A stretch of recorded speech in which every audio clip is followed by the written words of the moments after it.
Араның шағуы несімен қауіпті? Күн жылынғанда саябақта, орманда және гүлдердің айналасында аралар көбейеді. Араның шағуы өлімге сирек әкелгенімен, оны елемей қоюға болмайды. Қандай жағдайда араның шағуы қауіпті болуы мүмкін және ара шаққанда не істеу керек? Араның шағуы несімен қауіпті? Аралардың табиғатқа пайдасы мол болғанымен, олардың шағуы адамға қауіпті. Адамға ара емес, оның безгегіндегі қауіп төндіреді. Ара шағуының негізгі белгілеріне шаққан жердің күйіп ауруы, қышу, ісіп кету, бас ауыру және бас айналу жатады.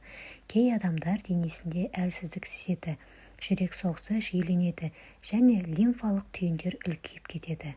Көп жағдайда адамдар ара шағуын жеңіл өткереді. Алайда егер адамның иммунитеті әлсіз болса, аллергияға бейім болса және созылмалы ауруы бар болса, ол кей асқынуларға шалдығуы мүмкін. Ара шағып алса не істеу керек? Асқынуларды болдырмас үшін әрбір адам ара шаққанда алғашқы көмекті қалай жасау керегін білу керек.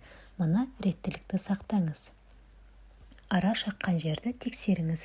Егер араның безгегі шаққан жерде қалып қойса, оны антисептикпен немесе спиртпен өңделген пинцетпен алып тастаңыз.